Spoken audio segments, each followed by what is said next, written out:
Fala galera, Augusto Ribeiro aqui para falar dessa derrota, tá, do Coritiba para o Operário lá em Ponta Grossa.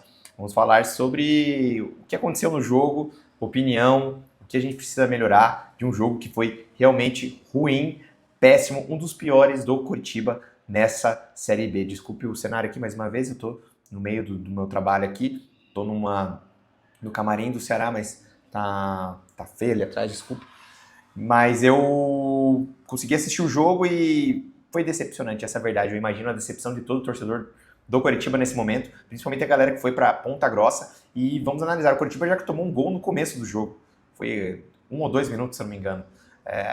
Não teve muito o que fazer. É uma desatenção, parece generalizada, uma bola que parece que o Pedro Rangel poderia defender. Eu creio que se fosse o Morisco teria defendido aquela bola, mas também não vou crucificar o Pedro Rangel. Depois ele também salvou uma baita de uma bola, ele é um bom goleiro, precisa de ritmo de jogo também, acho que vai melhorar, ele mesmo vai melhorar, só que ele não é o Pedro Morisco, que talvez aquela bola o Morisco, se tivesse ali, teria defendido.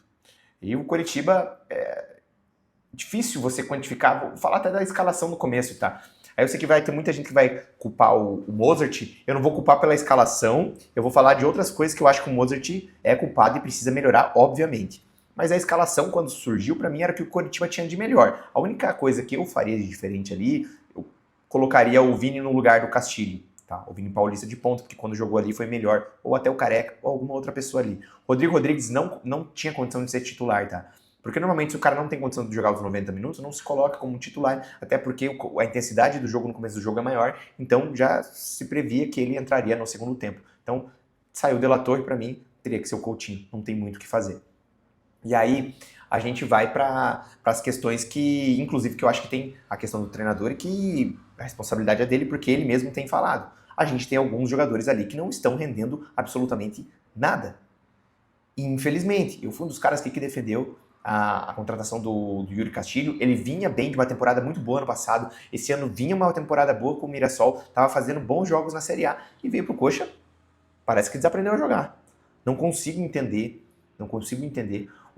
Quando a bola chega no Yuri Castilho, acabou a jogada do Coritiba. Muito difícil ter uma continuidade. Ele desempenha quase um trabalho mais de marcação mesmo ali. Aí você vê do outro lado, o Clayson também vai, tenta, dribla. Cara, o Clayson foi o melhor do ataque do Coritiba hoje. E mesmo assim foi muito mal. Clayson errou muito. Coutinho não viu a bola. Coutinho mal pegou na bola.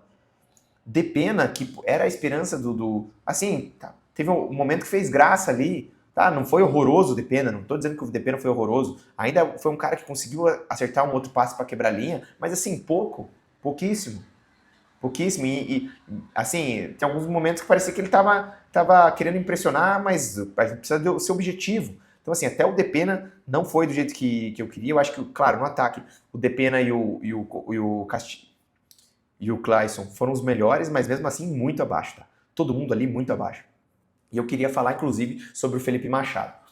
Ele é um cara que foi muito importante para o Coritiba, é muito importante para o Coritiba, eu acredito, mas não tem conseguido render nos últimos jogos, porque as equipes têm entendido como marcar o Coritiba. O jogo do Coritiba é muito forte com o Josué e Machado em campo, quando o Josué é o cara que faz a bola longa, é o cara que consegue também jogar e quebrar a linha,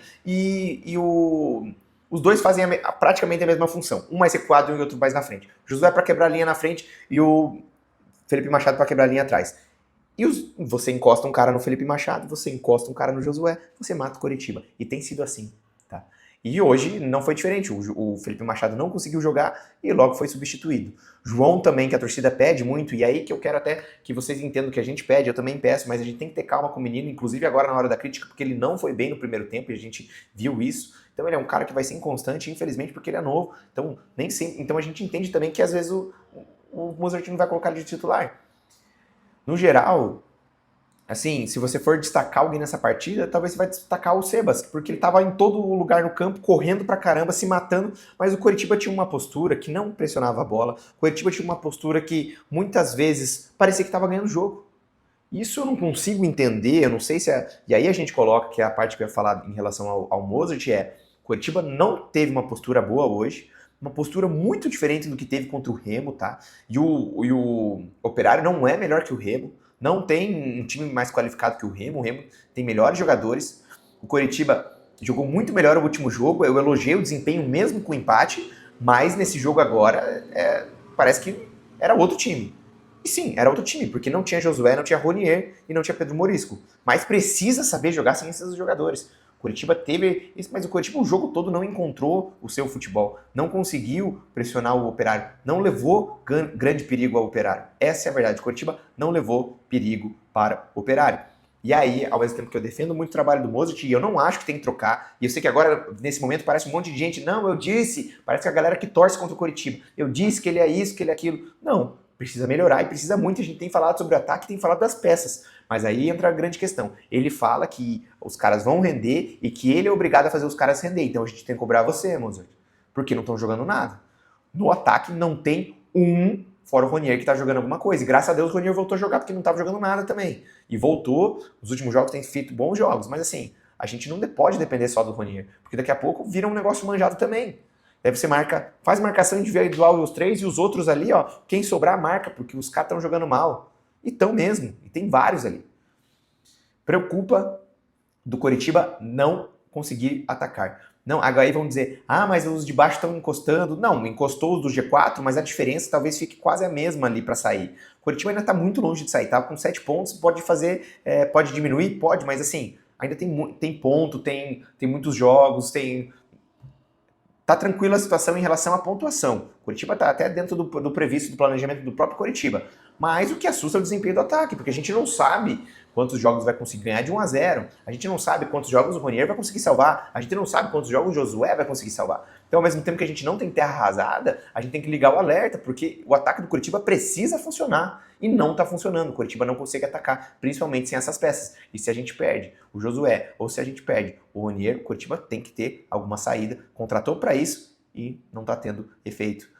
O Coritiba precisava ter contratado mais pontos, a gente falou. Precisava ter contratado um atacante melhor. Não sei se o Rodrigo Rodrigues vai ser o cara para isso. Mas agora, entrando em condição, vai ter que jogar, porque agora a gente vai ter que dar a oportunidade de ver se ele realmente tem condição. Mas, de resumo, um Coritiba que teve uma postura bem diferente de contra o Remo, tá? Que contra o Remo fez um bom jogo, mesmo empatando em casa. Teve uma postura diferente, não soube atacar o Operário. O Operário o tempo todo com mais energia, marcando mais que o Coritiba. O Operário que tentou muito mais que o Coritiba, obviamente estava em casa, mas quando estava ganhando também tentou mais que o Coritiba. O Coritiba que foi frágil. Frágil, não conseguiu atacar e não levou perigo nenhum ao Operário. Tem que ligar o alerta, Mozart precisa fazer mudanças, precisa conversar com os caras, alguma coisa precisa mudar e é obrigação ganhar do Ferroviário em casa. Um empate é um resultado péssimo pro Coritiba, porque aí o negócio muda. Aí o negócio muda muito, porque daí você vem de uma sequência que não é boa, empate, derrota, mais um empate ou derrota em casa fica bem complicado, começa a ficar com medo de sair liga o alerta, de sair da zona de classificação para a Série A. Claro, e mais 2 rodadas ainda não sairiam, tá? Se perder as próximas, essa aí, se perder a outra ainda não sai, mas liga o alerta total porque o desempenho não foi bom. O desempenho foi muito abaixo hoje. Então, deixa seu comentário aqui. Não gostei nem um pouco, foi um dos piores jogos que eu vi do Coritiba do ano. Teve desfalques, é verdade, teve desfalques, mas eles precisam jogar. O Mozart precisa conseguir fazer os caras jogarem. Precisa esses contratados que são insistência dele ali de jogar. Os caras precisam dar resultado. Que venha no próximo jogo com o Nicolas Careca, que é melhor que o Castilho. Volta a dar oportunidades pro Vini Paulista. Alguma coisa precisa mexer. Precisa mexer e o Coritiba precisa se reabilitar já no próximo jogo na Série B. Deixe seu comentário aqui, o que vocês acharam do jogo. Estou muito louco, podem discordar, eu respondo vocês nos comentários e tamo junto até o próximo vídeo do canal.